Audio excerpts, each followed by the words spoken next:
আসসালামু আলাইকুম। প্রিয় দর্শক, অন্য মঞ্চে আলোচনায় আপনাদের সকলকে আমন্ত্রণ জানাচ্ছি। আজ আমাদের সঙ্গে আমন্ত্রিত অতিথি হয়ে আছেন সাবেক সচিব জনাব আবু আলম শহীদ খান। আসলে এটা অন্যভাবে বলতে পারতাম যে সাবেক জেল খাটা সচিব। বলাই জনাব যায়, আবু আলম কারণ এটা তো বিশ্বাস। অন্য মঞ্চ। এটা তো এই মানে সাধারণ মঞ্চ না। সাধারণ মঞ্চে সাধারণ কথাবার্তা হয়, এখানে অন্যরকম কথাবার্তা হবে, সুতরাং বলাই যায় এগুলো। না, এটাই আর কি, যে আপনি এত বছর মানে আপনার সরকারি চাকরি করেছেন, হয়তো দেশকে সার্ভ করেছেন অথবা করেননি, সেটা আপনার ব্যাপার। কিন্তু মানে এই সচিবের নামের সঙ্গে সাবেক জেল খাটা সচিব, এটা কিন্তু ইন্টারেস্টিং একটা অ্যাডজেক্টিভ আমার কাছে মনে হয়েছে। যখন কেউ বলে আপনাকে এরকম যে জেল খাটা সচিব, আপনি আপনি কেমন লাগে? আপনার কাছে এনজয় করেন নাকি? না, আমার কাছে ভালোই লাগে, কারণ জেলখানার তো একটা অভিজ্ঞতা। এবং আমি যখন ছাত্র ছিলাম, তখন ছাত্র রাজনীতির সক্রিয় কর্মী হিসেবে তখনও জেলে গিয়েছি। তো এবারে জেল, যেটা বললেন যে আমি তো সবকিছু ছেড়ে ছুড়ে আমার মানে অতীত রাজনৈতিক কার্যক্রম সব মুছে ফেলতে তো পারি না, ছেড়ে দিয়ে আমি একটা সরকারি চাকরিতে ঢুকেছিলাম এবং 32-33 বছর সরকারি চাকরি করেছি এবং চাকরির একটা সর্বোচ্চ পর্যায় পর্যন্ত পৌঁছাতে পেরেছি। তো এখন এই অবস্থায় 18 মাস যে শাসন ছিল ডক্টর ইউনূস সাহেবের, সেই শাসনের তো অনেক নাম আছে: ম্যাজিক শাসন, মবের শাসন, মবের মূল্য, হ্যাঁ, অপশাসন, অনেক নামে আপনি এটাকে বলতে পারেন। বা নিজের স্বার্থ সিদ্ধির শাসন, নিজের একটু গুছিয়ে নেওয়ার শাসন। তো এই শাসন আমলে আমরা অনেক লোকেই কথা বলেছে, কেউ অনেকেই জেলে গেছে। তখন আমরা একটা নির্বাচন যে দরকার, দেশে যে অনির্বাচিত সরকার থাকলে দেশ যে এগুচ্ছে না, দেশে একটা নির্বাচন হওয়া দরকার এবং নির্বাচনের মধ্য দিয়ে একটা নির্বাচিত সরকার ক্ষমতা গ্রহণ করলে দেশটা আরো ভালোভাবে চলতে পারবে। কারণ ডক্টর ইউনূসের কাছে কিন্তু প্রত্যাশা ছিল মানুষের, এ ব্যাপারে কোনো সন্দেহ নেই। আপনারও থাকতে পারে, আমরাও থাকতে পারে, ছিলই বলি, আমাদেরও ছিল। এবং ব্যাপক জনগণের ছিল, অনেক মানুষের প্রত্যাশা ছিল। কিন্তু সেই প্রত্যাশা পূরণে তারা তো পুরোপুরি ব্যর্থ হয়েছেন। তো ওই যখন ব্যর্থতার আমরা দেখতে শুরু করলাম এবং যা কিছু ঘটতে শুরু করলো, তখন আমাদের কাছে মনে হলো যে না, এই অন্তর্বর্তীকালীন সরকারকে দিয়ে মানুষের যে স্বপ্ন, মানুষের যে প্রত্যাশা, এগুলো পূরণ হবার নয়। তখন আমরা তো নির্বাচনের কথা বললাম, মবের বিরুদ্ধে কথা বললাম, তার রাজনৈতিক স্বার্থের কথা বললাম, তিনি যেসব করা শুরু করলেন তার ব্যক্তি স্বার্থে, সেগুলোর সমালোচনা করলাম। এবং এই কারণে হয়তো তারা যারা ছিলেন, কিচেন ক্যাবিনেট বলতে পারেন, প্রেস উইং বলতে পারেন, আমি তো জানি না আসবে, কারণ আমার কারোর সাথেই কথা হয়নি যে কেন আমার উপরে এই খড়ক নেমে আসলো। তো অনেকেই আমাকে বলেন যে আপনি টক শোতে অনেক কথাবার্তা বলছেন, আওয়ামী লীগের কথা বলছেন, ইনক্লুসিভ রাজনীতির কথা বলছেন, হ্যাঁ, কোনো দল নিষিদ্ধ করা যাবে না, এইসব বলেছেন। এসব কারণে হয়তো আপনার উপরে খড়ক নেমে এসেছিল। যাই হোক, আমি তো বাইরে আছি, কেউ কেউ বাইরে আছেন, কেউ কেউ জামিন পেয়েছেন। আমরা ওই মামলার, যে সন্ত্রাস দমন আইনের যে মামলা, মঞ্চ 71-এর একটা আলোচনা ছিল, যেখানে আপনারও যাওয়ার কথা ছিল, গিয়েছিলেন কিনা জানি না, হয়তো না, গিয়েছিলেন। আমি জানি কিন্তু না। সেখানে সংবিধান নিয়ে আলোচনা করার কথা ছিল, যে সংবিধানের জি। এবং বাংলাদেশের যে সংবিধান এবং বাংলাদেশের বর্তমান রাজনৈতিক প্রেক্ষাপট, 71-এর মুক্তিযুদ্ধ, এইটা নিয়ে আলোচনার কথা ছিল। এবং এখনো তো সংবিধান নিয়ে আমরা সারাদিনই আলোচনা করছি। 8 মাস ধরে ইউনূস সরকারও সংবিধান সংশোধন নিয়ে ঐকমত্য কমিশন যে গঠন করেছিলেন, যার প্রধান ছিলেন উনি, কিন্তু ডিফ্যাক্টো প্রধান ছিলেন ডক্টর আলী রিয়াজ, সেখানে 8 মাস ধরে ঘন্টার পর ঘন্টা আলোচনা হয়েছে না। তো এগুলোতে কোনো অসুবিধা নেই, আমরা একটা আলোচনায় গেলেই অসুবিধা। তো যাই হোক, ভালোই লেগেছে জেলটা দেখে আসলাম নতুন করে। ভালোই ভালোই লেগেছে, খারাপ লাগেনি। অ্যাকোমোডেট করতে পেরেছি। আমি সবসময় যে পরিস্থিতিতে আমাকে রাখবেন, যে পরিস্থিতি আসুক, সেটাতে আমি অ্যাকোমোডেট করার চেষ্টা করি, কারণ জীবন তো একটাই। জি। না, আর একটা কথা হলো যে আমরা সবাই তো এক দেশে বাস করি। এই দেশের যেটা বাস্তবতা, সে বাস্তবতাটা আমার উপর দিয়ে কিছুটা যাবে, এটাই স্বাভাবিক, তাই না? এই বাস্তবতা মানে সবাই কষ্ট করবে, আমি আরামে থাকবো, এটাও তো হয় না মাঝে মাঝে। কাজে ওটাও আপনার একটা নিশ্চয়ই ব্যাপার মনে আছে। আছে, আমি জেলে যাওয়ার আগে আপনার সাথে কথা জি। বলছিলাম এবং আপনাকে বলছিলাম যে আপনি কি জেলে যাওয়ার জন্য প্রস্তুত কিনা, ভাবিকে বলেছেন হ্যাঁ। কিনা, বাচ্চাদের বলেছেন কিনা।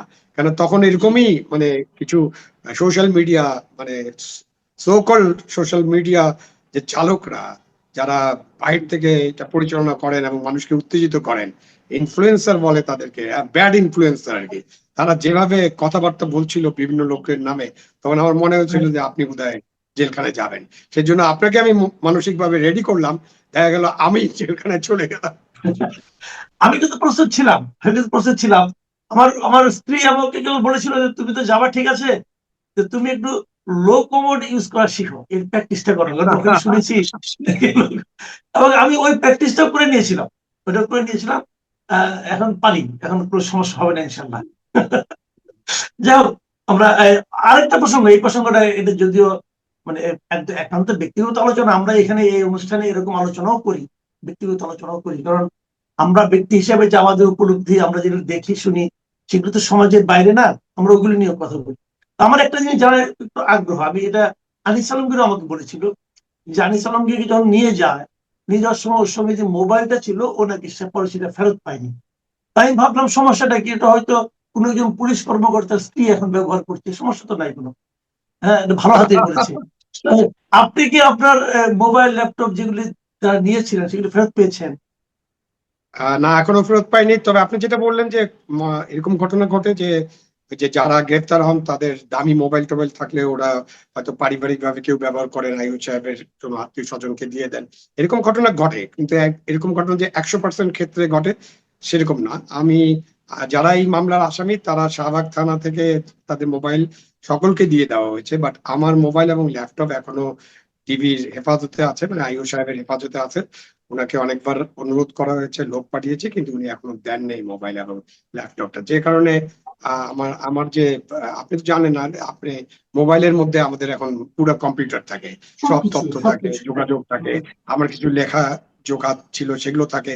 যে কারণে আমি আসলে একটা মানে অসুবিধার মধ্যে পড়ি, মাঝে মাঝে আপনাদের সাথে সংযোগ করতেও আমার অসুবিধা হয়। তো এখন এটা কিছু বলার নাই। উনাকে আরেকবার রিকোয়েস্ট করবো, বারবার রিকোয়েস্ট করবো যদি উনি দয়া করে দিয়ে দেন। বাট এটা তো দিয়ে দেওয়া উচিত, কারণ উনি প্রায় 7 মাসের মতো হয়ে গেল। আমি তো 87 দিন জেলে ছিলাম এবং জেল থেকে বাইরে হওয়ার প্রায় 4 মাস হয়ে গেল। তার মানে 7-8 মাসে ওই মোবাইল এবং আমার ল্যাপটপের যদি ফরেন্সিক করার ইচ্ছা থাকে বা ফরেন্সিক করার দরকার পড়ে, ও নিশ্চয়ই ফরেন্সিক করার জন্যই তারা নিয়েছেন। সেটা তারা 1 দিন 2 দিনের মধ্যে করে ফেলতে পারেন। এটা তো আমরা তো মোটামুটি এসব ব্যবহার করি এবং আপনিও জানেন, আমি জানি, উনারাও জানেন। সুতরাং ফরেন্সিক করে আমার মোবাইলটা তারা ফেরতই দিতে পারেন, বাট দিচ্ছেন না। হ্যাঁ, এটা একটা যন্ত্রণা। এখন এই যে বাংলাদেশের অনেক যন্ত্রণার সাথে এই যন্ত্রণা ভোগ করতে হবে। আপনি রাস্তায় বেরোবেন, তেল পাবেন না। এখন তেলের লাইনে আপনি প্রায় 6 ঘন্টা দাঁড়ানোর পরে 20 লিটার তেল নিতে হয়। আমি নিজেই একদিন আমি ড্রাইভ করি, তখন আমার প্রায় 1.5 ঘন্টা 2 ঘন্টা লেগেছিল। রাস্তায় যানজট হবে, হঠাৎ করে কি ঘটবে এটা জানি না। তো আমি এগুলোকে জীবনের অংশ হিসাবে নিয়েছি, যে জীবনের অংশ। কিন্তু মোবাইলটা আমার খুব দরকার, ল্যাপটপটা আমার খুব দরকার। এখন আমি তো আবার নতুন করে এটা কিনতে পারবো না। জি। যাই হোক, আমি একটু রাষ্ট্রীয় পর্যায়ে আসি। আমাদের পররাষ্ট্রমন্ত্রী, মানে পররাষ্ট্রমন্ত্রী বলবো না, আমার দেশের নতুন সরকার আসার পর প্রথম একজন মন্ত্রী অফিসিয়াল একটা সফরে ইন্ডিয়া গিয়েছেন। আমাদের প্রতিবেশী দেশ এবং আমাদের জন্য গুরুত্বপূর্ণ একটা দেশ, এবং সেখানে অনেকগুলি বিষয় নিয়ে আলাপ হয়েছে। আমরা খুব অধীর আগ্রহে অপেক্ষায় ছিলাম যে আমাদের তো গঙ্গা চুক্তি এই বছরে শেষ হয়ে যাবে, সেটা উনি কি করবেন, সেটাও হয়তো হবে কিনা আমি জানি না। ব্যবসায়িক বিষয় নিয়ে আলোচনা হচ্ছে, তেল নিয়ে আলোচনা হচ্ছে, ভিসা নিয়ে আলোচনা হচ্ছে, এবং বন্দি প্রত্যার্পণ নিয়েও বোধহয় কথা হচ্ছে। এগুলি না পত্রপত্রিকায় যতটুকু দেখেছি আর কি। তো যতটুকু আপনিও দেখেছেন, আপনার কি মনে হচ্ছে? আর দ্বিতীয়ত, আপনি কি প্রত্যাশা করেন এই সফর থেকে? ফর্মাল যৌথ ঘোষণা বলে তো এখন পর্যন্ত আমি কিছু দেখি নাই আপনার নজরে, মানে আমি তো আজকে না, সকালে আসলে ফর্মাল যৌথ ঘোষণা আসে নাই।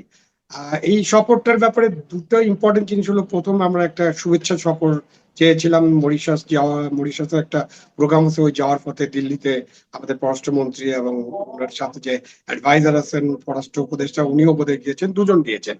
তো এই যে দুজন গেলেন, পরবর্তীতে ওনাকে করা হলো যে এটা সরকারি সফর করা হলো, এবং সরকারি সফরেই ওনারা আছেন। তো ওনাদের কাউন্টার পার্ট, আগে অজিত দোভালের সাথে একটা মিটিং হয়েছে, কাউন্টার পার্টের সাথেও মিটিং হবে। এবং আপনি যা যা বললেন বিষয়গুলো তো আমরা সবাই জানি যে আমাদের ভারতের সাথে কি কি নিয়ে আলোচনা করা দরকার। যেমন গঙ্গা পানি চুক্তি, যেটা এই বছরের ডিসেম্বরে শেষ হয়ে যাবে।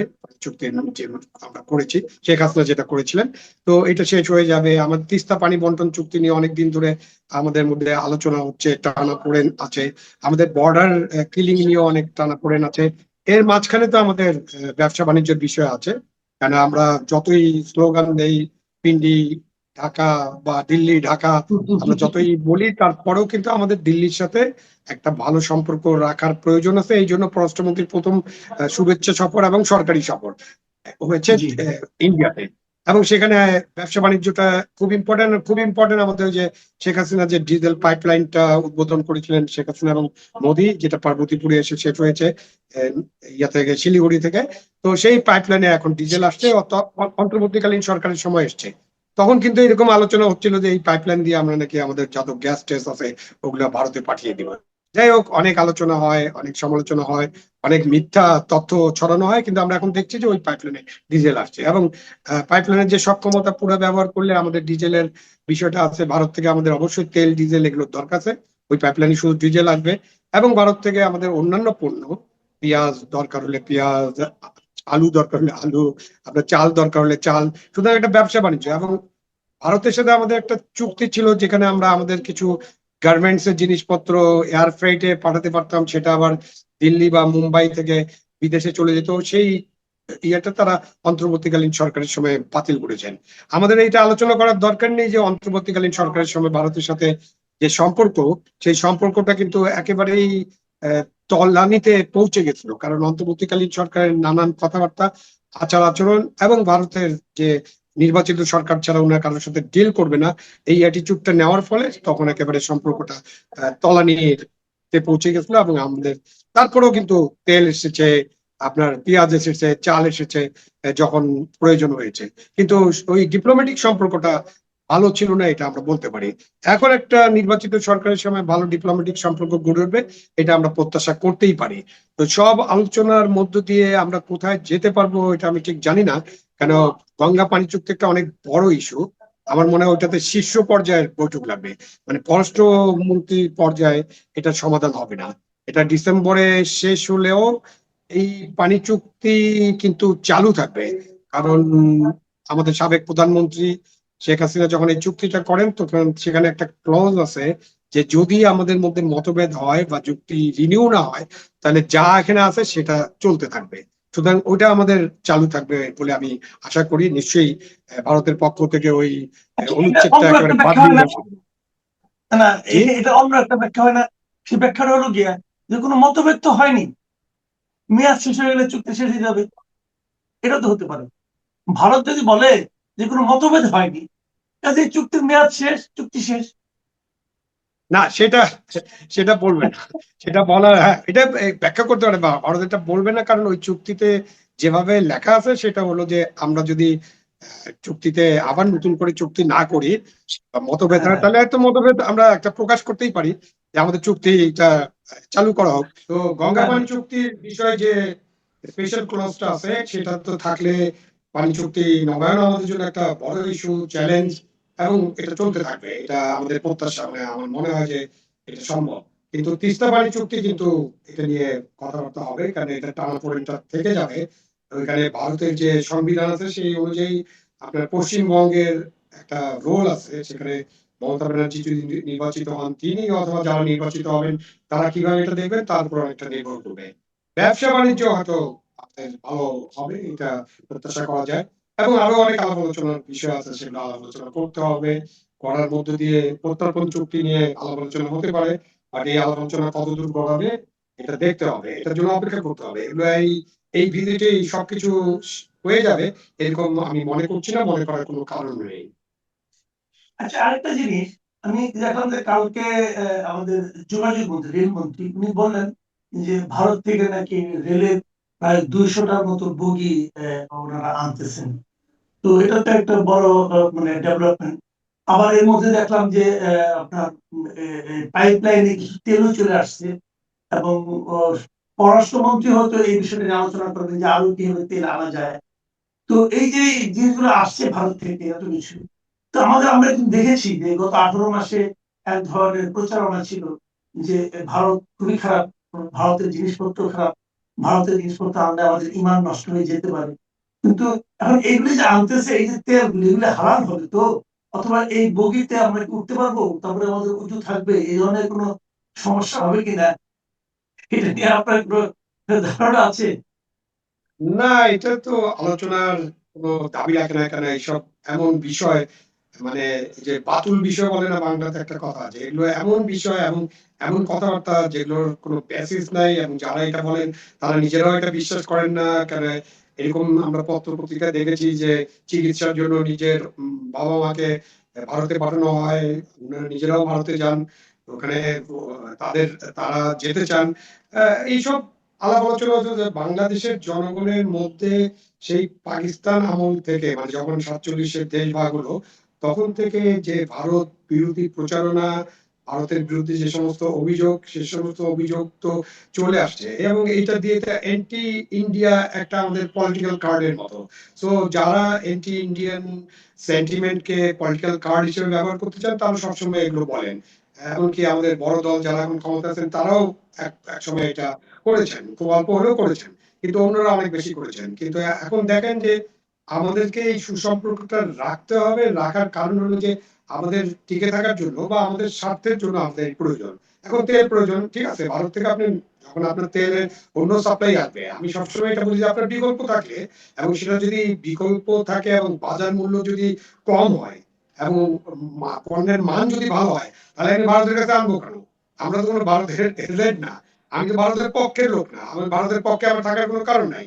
আমি বাংলাদেশের মানুষ, বাংলাদেশের নাগরিক, বাঙালি, এবং আমরা বাংলাদেশ হলো আমার দেশ। সুতরাং বাংলাদেশের স্বার্থ অক্ষুণ্ণ থাকবে, সেরকম কাজ আমরা করবো। এখন তেলের দাম ভারতের সাথে যা আছে তার চেয়ে কম দামে যদি আমরা তেল আনতে পারি আরো দূর থেকে বা কাছে থেকে বা মধ্যপ্রাচ্য থেকে, আমরা সেটাই করবো, এটাতে কোনো অসুবিধা নেই। কিন্তু সুবিধা হলো যে আমাদের সাথে তাদের যে 4000 কিলোমিটারের বেশি, কিছু বেশি বর্ডার আছে, এবং আমাদের সাথে তাদের যে যোগাযোগ ব্যবস্থা গড়ে উঠছে, এই যে ট্রেন যোগাযোগ আছে, সড়ক যোগাযোগ আছে, পাইপলাইন যোগাযোগ আছে, এগুলোর কারণে আমাদের একটা সুবিধা আছে। এখন তো চট্টগ্রাম থেকে নারায়ণগঞ্জের পাইপলাইনের মাধ্যমে তেল আনা হয়। কারণ কি, রাস্তা দিয়ে তেল আনতে হলে তেল চুরি হয়, তেলের একটা মানে টেকনিক্যাল ওরা বিষয় বলে যে তেল নাকি বাতাসে উড়ে যায়। তাই এইসব বন্ধ করার জন্য পাইপলাইনের ভিতর দিয়ে আসলে এটা ভালো। তো আমরা আরো পাইপলাইন করতে পারি, চিন্তা করতে পারি যে আমরা যদি ভারত থেকে বিদ্যুৎ আসতেছে, বিদ্যুৎটাও আমাদের দরকার। এই যে আপনার পাশে হঠাৎ করে বিদ্যুৎ চলে গেল, তাই না? বিদ্যুতের বিষয় তো আমাদের তাদের সাথে একটা চুক্তি আছে, সেই চুক্তিগুলো কার্যকর রাখতে হবে। তো ভারতের সাথে আমাদের সম্পর্কটাকে গুরুত্ব দিয়ে ভাবতে হবে। শুধুমাত্র ভারত বিরোধিতার জন্য নানান কথা বলে লাভ নেই। আমাদের একটা ইউরোপ মডেলে চিন্তা করেন, ইউরোপে একটা মডেল আছে, তাদের মধ্যে 100টার বেশি যুদ্ধ, 2টা বিশ্বযুদ্ধ, এরপরে তারা কিন্তু পরস্পরের মধ্যে তাদের যোগাযোগ, তাদের ব্যবসা বাণিজ্য, তাদের যে এখনকার তো ভিসা হলো একটা ভিসা নিয়ে আপনি সারা ইউরোপে যেতে পারেন। এখন যে যুদ্ধ চলছে ইউক্রেন রাশিয়া, এর মধ্যেও তো রাশিয়ার সাথে ইউরোপের দেশগুলোর সম্পর্ক আছে, রাশিয়ার জিনিসপত্র আসতেছে, তেল গ্যাসের পাইপলাইনে অসুবিধা হলেও অন্যভাবে আসছে। এখন যে আপনি রেল লাইনের মাধ্যমে যে তেল আসতেছে, এটাও আমাদের জন্য ভালো, কারণ আগে তো আমরা রেল লাইনের মাধ্যমেই তেল আমাদের দেশেও চলাচল করতো। সুতরাং ওখানে আসলে ওটাও আমরা ব্যবহার করতে পারবো যদি ভারত আমাদেরকে তেল দেয়। আর তেলের তো আমাদের এখন দরকার। এখন এই জ্বালানি সংকট এবং তেলের যে সংকট, সেই সংকটটা তো হয়তো আরো কিছুদিন থাকবে। যদি একটা সিজ ফায়ার হয়েছে, বাট সিজ ফায়ারের পরে কি আলোচনা হবে, কতটুকু শান্তি হবে, হরমুজ প্রণালী পুরোপুরি খুলে যাবে কিনা, এসবের জন্য তো আমাদের আগামী 3 সপ্তাহ 4 সপ্তাহ বা আগামী একটা মাস তো আমাদের জন্য বেশ এই জ্বালানি সংকট এবং চ্যালেঞ্জটা আছে। সেই চ্যালেঞ্জ মোকাবিলার জন্য আমাদের অবশ্যই যতটুকু সহায়তা আমরা তাদের কাছে পাবো, নিতে হবে আমাদেরকে, এবং বন্ধুত্ব করেই নিতে হবে। আপনি তো গায়ের জোরে নিতে পারবেন না, জোর করে তো আমরা আনতে পারবো না, এবং গালাগালি করেও আনতে পারবো না, নিন্দা করেও আনতে পারবো না। সুতরাং গভর্নমেন্টে যারা থাকেন তারা কিন্তু সবসময় এই বন্ধুত্বের বিষয়টাকে জোরদার করেন। যেই মাত্র অপোজিশনে যান কেউ কেউ, তখন তারা কিন্তু আবার ওই কার্ডটা খেলার চেষ্টা করেন। নিশ্চয়ই আমরা এগুলো থেকে বেরিয়ে যাবো, এটা প্রত্যাশা করা উচিত। ওই কার্ডটা আসলে একটা খারাপ কার্ড, ওটা কোনো ট্রাম্প কার্ড না। জি, আমরা একদম শেষ প্রসঙ্গে চলে আসি। আপনি দেখেছেন এর মধ্যে আমাদের নতুন জাতীয় সংসদ বসেছে, সরকারি দল বিরোধী দল আছে, তারা অনেকগুলো কাজকর্ম করছে। এর মধ্যে আপনার কাছে ভালো মন্দ হয়তো অনেক কিছু লেগেছে, আপনি বলবেন অল্প করে। কিন্তু যে প্রশ্নটা আমি করতে চাচ্ছি যে এই যে অন্তর্বর্তীকালীন সরকারের যে অধ্যাদেশগুলো যেগুলি ছিল 133টা, তার মধ্যে কিছু কিছু তারা হুবহু রেখেছে 98টা, আর 4টাকে তারা বাতিল করে দিয়েছে, 16টা নিয়ে একটু চেঞ্জ করেছে, আর 15টা উত্থাপিত হবে না, পরবর্তীতে হবে। এই যে ক্যাটাগরিগুলো আপনি নিশ্চয়ই সব খেয়াল করছেন, এগুলো নিয়ে আপনার সাধারণ একটা মন্তব্য জানতে চাচ্ছেন। পার্টিকুলারলি কোনো একটা বিষয় বলছি না, সবগুলো মিলিয়েই আপনার অবজারভেশনটা কি? অন্তর্বর্তীকালীন সরকারের সময় যখন এই অধ্যাদেশগুলো জারি করা হয়েছিল, তখন এই বিভিন্ন অধ্যাদেশ নিয়ে আমাদের যারা সিনিয়র আইনজীবীরা আছেন বা আরো অন্যান্য যারা এইসব বিষয়ে পর্যালোচনা করেন তারা কিন্তু কথাবার্তা বলেছেন এবং এমনকি আমাদের যে দল এখন ক্ষমতা আছে তাদের পক্ষ থেকেও কথাবার্তা হয়েছিল। অন্তর্বর্তীকালীন সরকারের অধ্যাদেশ নিয়ে আরেকটা বড় ইস্যু হলো যে প্রেসিডেন্ট শাহাবুদ্দিন বলেছেন যে তাকে অনেক কিছু জানানো হয়নি, তার নামে অনেক কিছু করা হয়ে গেছে। সুতরাং এইসব অধ্যাদেশে প্রেসিডেন্ট শাহাবুদ্দিনের যে সম্মতি, এই সম্মতির ব্যাপারে একটা বড় প্রশ্ন উত্থিত হয়েছে। এখন আপনি ধরেন জেনারেল জিয়া এবং জেনারেল এরশাদের সময় তারা অনেকগুলো অন্তর্বর্তীকালীন অধ্যাদেশ জারি করেছিলেন। সেই অধ্যাদেশগুলোর 100%ই পরে পার্লামেন্টে অ্যাপ্রুভ হয়ে যায়। কারণ কি তারা রাজনৈতিক দল করেছেন এবং সেই রাজনৈতিক দলটা ক্ষমতায় চলে আসছিল, নিরঙ্কুশ ক্ষমতা পেয়ে গিয়েছিল। সুতরাং তখন আপনি শতভাগ অধ্যাদেশ ভুল খারাপ ভালো মন্দ জঙ্গি জঙ্গি সবই পাশ হয়ে গেছিল। এখন আপনি 111 এর পরে কিন্তু অধ্যাদেশের অনেকটাই, যেহেতু 111 এর যারা ছিলেন তারা কোনো রাজনৈতিক দল গড়ে তুলতে পারেনি, চেষ্টা হয়েছিল হয়তো কিন্তু তারা ওই রাজনীতিটা করেনি। তো অন্য দল যখন ক্ষমতায় আসে তারা তাদের মতো করে যেগুলো অধ্যাদেশকে প্রয়োজনীয় মনে করছে ভালো মনে করছে সেগুলো করতে, বাকিগুলোকে আইনে পরিণত করেনি। এখন এই সরকারের ক্ষেত্রে একই ঘটনা, কারণ অন্তর্বর্তীকালীন সরকারের যে কিংস পার্টি বা রাজনৈতিক দল যেটা তারা গঠন করেছিলেন বা যাদেরকে তারা ক্ষমতায় দেখতে চেয়েছিলেন বা আনতে চেয়েছিলেন এরকম অনেকেই অভিযোগ করেন, তারা তো আসেননি। তো ফলে 100% হবে এরকম প্রত্যাশা করার কোনো কারণ নেই। সেই কারণে আপনার এই ক্যাটাগরিটা আপনি দেখতে পাচ্ছেন যে কিছু তারা আইনে পরিণত করছেন, কিছু নিয়ে আলাপ আলোচনা করবেন, আর কিছু ভবিষ্যতে আলাপ আলোচনা করে আইন সভায় পেশ করা হবে। এখন এই সংসদ তো একটা ৫ বছরের মেয়াদের সংসদ। মানে আপনি যদি সংসদ যেদিন থেকে বসছে সেদিন থেকে ৫ বছর থাকবে। সংসদের একটা প্রধান কাজই কিন্তু আইন প্রণয়ন করা। সংসদ সদস্যরা অনেক কাজ করেন কিন্তু তাদের প্রধান কাজ আইন প্রণয়ন করা। তো আইন প্রণয়ন তো এটা চলতে থাকবে এবং আমরা নিশ্চয়ই দেখব সংসদে নানান আইন আসবে, আইন নিয়ে আলোচনা হবে, কথাবার্তা হবে। অন্তর্বর্তীকালীন সরকারের যে অধ্যাদেশগুলো ছিল এগুলো নিয়ে আরো একটা ব্যাপক আলোচনা দরকার ছিল। যদিও তারা একটা পার্লামেন্টারি কমিটি করেছিলেন, আমাদের জনগণের কাছে তো কিছু আলোচনা আসেনি। তারা কি আলোচনা করছেন সেটা আমরা প্রকাশ হয়নি বা ওইটাতে টিভিতে তো সরাসরি ব্রডকাস্টও হয়নি। যদি টেলিকাস্ট হতো তাহলে আমরা বুঝতে পারতাম। এখন যদি পার্লামেন্টে কিছু আলোচনা হতো এবং পার্লামেন্ট টিভি যদি এটা প্রকাশ করতো, প্রচার করতো তাহলে আপনারা হয়তো জানতে পারতাম যে কি কি বিষয়ে আলোচনা হলো, কোথায় কারা করছিল। যেমন কালকে দেখলাম জামাতে ইসলামের আমির বললেন যে একটা সংশোধনী অধ্যাদেশ যেটা ওই যে আওয়ামী লীগকে নিষিদ্ধকরণের যে অধ্যাদেশটি সেটার ব্যাপারে উনার নাকি বক্তব্য আছে। বাট এইটা তো সংসদীয় যে রীতি আছে রীতির বাইরে তো উনি বক্তব্য রাখতে পারবেন না। সুতরাং উনি কি বলতে চেয়েছিলেন এটা কিন্তু জানা হলো না। পরবর্তীতে উনি সাংবাদিক সম্মেলন করে বলতে পারতেন যে আমার এটা বক্তব্য ছিল, আমরা এখন জানি না। তো অনেকে মনে করছেন যে এটা একটা নাটক ছিল কিনা, যে এরকম একটা নাটকীয়তা করা হলো কিনা, অনেকে এটা বলেছেন এবং মনে করছেন। তো এখন দেখেন যে অনেকগুলো যে অধ্যাদেশ তার মধ্যে বেশ কিছু ত্রুটি বিচ্যুতি আছে। ত্রুটি বিচ্যুতি সহ এটা যদি আমরা আইনে পরিণত করি কোনো অসুবিধা নেই। এই আইন নিয়ে আবার আলোচনা হবে, আবার সংশোধন করতে হবে। ১ম আসি স্থানীয় সরকারের একটা অধ্যাদেশ নিয়ে। স্থানীয় সরকার অধ্যাদেশ যেটা স্থানীয় সরকার আইন ২০০৯ ছিল, সেখানে কিন্তু আপনি উপজেলা পরিষদ চেয়ারম্যান বা যেকোনো স্থানীয় সরকার যে প্রতিনিধি তাকে অপসারণ করার একটা নিয়ম ছিল। আপনি মামলা মোকদ্দমা হলে তার বিরুদ্ধে যদি চার্জশিট গ্রহণ হয় তখন তাকে সাসপেন্ড করতে পারবেন। যদি অনাস্থা প্রস্তাব আসে ইয়ার মধ্যে পরিষদে তখন তাকে সাসপেন্ড করতে পারবেন বা তাকে বাতিল করতে পারবেন। এই উপজেলা পরিষদের বা যেকোনো স্থানীয় সরকার পরিষদ বাতিল করার একটা বিধান ছিল। আমাদের অন্তর্বর্তীকালীন সরকার এসে হঠাৎ করে তাদের কি হলো, অবশ্যই সেখানে একটা সমস্যা ছিল। অনেক পরিষদের চেয়ারম্যান কে পাওয়া যাচ্ছিল না বা তাদের নামে মামলা মোকদ্দমা ছিল। কিন্তু ওই আইনেই পদ্ধতিগতভাবেই এটা কাজ করা যেত। কিন্তু তারা একটা আইনের মধ্যে একটা জিনিস ঢুকিয়ে দিলেন যে সরকার ইচ্ছা করলেই সমস্ত পরিষদ বাতিল করে দিতে পারে। এর চেয়ে কালো আইন, জঙ্গলি আইন তো আর হতে পারে না। সেই আইনটাই পুরোপুরি এখন পার্লামেন্ট অ্যাকসেপ্ট করলো। তো তাহলে তো ভাই আর উপজেলা পরিষদ বা আপনার মিউনিসিপাল কর্পোরেশন বা পৌরসভা, ইউনিয়ন পরিষদ এগুলো নির্বাচন করার দরকার কি? তাহলে তো সরকার এই আইনটাই করে দিতে পারে এইসব পরিষদে সরকারের প্রতিনিধিরা বসবে এবং তারা থাকবে। যখন সরকার ইচ্ছা করবে যাকে ইচ্ছা করবে তাকে প্রতিনিধি দিয়ে পরিষদ বানিয়ে দিবে। আপনি নির্বাচন করবেন এবং নির্বাচিত হয়ে লোকজন আসবে। তারপর আপনি একটা কলমের খোঁচায় ওই আইনের বলে আপনি তাকে বাতিল করে দিবেন। এটা তো ভালো আইন হতে পারে না। সুতরাং এই আইন নিয়ে ব্যাপক আলোচনা করে আইনের এই অংশটা বাতিল করা উচিত ছিল। যেমন উপজেলা অনেক আলাপ করেছি যে আমাদের সংসদ সদস্যদেরকে তাদের উপদেষ্টা বানানো হয়েছিল এবং উপদেষ্টা বানানোর কি পরিণতি হয়েছে আপনি দেখেছেন, এবং উপজেলা পরিষদের চেয়ারম্যানরা, উপজেলা পরিষদ কতবার এসব নিয়ে কথা বলছে। ওটাও ছিল একটা জঙ্গলি আইন এবং সংসদের সকল সদস্য কয়েকজন বাদে এই আইন সমর্থন করেছিলেন। আপনি একটা নির্বাচিত পরিষদের উপর হঠাৎ করে আপনি উপদেষ্টা বসায় দিবেন কেন? এবং ওইখানে যে তাদেরকে অপসারণ যে আইন ছিল ওইখানেও বেশ কিছু সীমাবদ্ধতা ছিল। ওগুলো কারেক্ট করা উচিত ছিল বা কারেক্ট করা দরকার। এখনো করতে হবে। কারণ আমাদের সংবিধানে স্থানীয় সরকার একটা আলাদা চ্যাপ্টার এবং স্থানীয় সরকার প্রতিষ্ঠান কিন্তু আমাদের খুবই গুরুত্বপূর্ণ প্রতিষ্ঠান আমাদের গণতন্ত্রের জন্য। এবং আমাদের যে রাজনৈতিক দল যারা এখন ক্ষমতায় আছেন, ক্ষমতার বাইরে আছেন, ক্ষমতায় ছিলেন, সবাই কিন্তু সবসময় তাদের যে নির্বাচনী ইশতেহার সেখানে উপজেলা পরিষদকে শক্তিশালী করা হবে, ক্ষমতায়ন করা হবে, আরো ডিসেন্ট্রালাইজেশন করা হবে এইসব কমিটমেন্ট দেন। কিন্তু ফাইনালি তারা এইসব কমিটমেন্ট রক্ষা করে না। এখন নতুন করে যে আমরা শুরু করলাম, আমরা আগেও ২-১ বার শুরু করেছি কিন্তু আমরা ধরে রাখতে পারি নাই। এই যে এখন নতুন করে ২৬ সালে শুরু করলাম সেখানে তো আমাদের এই বিষয়গুলো ঠিক করা দরকার ছিল। ওই আইনটা আরেকটা আইন যেটা কালকে পাস হয়েছে সেখানে অধ্যাদেশ করে আওয়ামী লীগকে নিষিদ্ধ করার কথা বলা হয়েছে।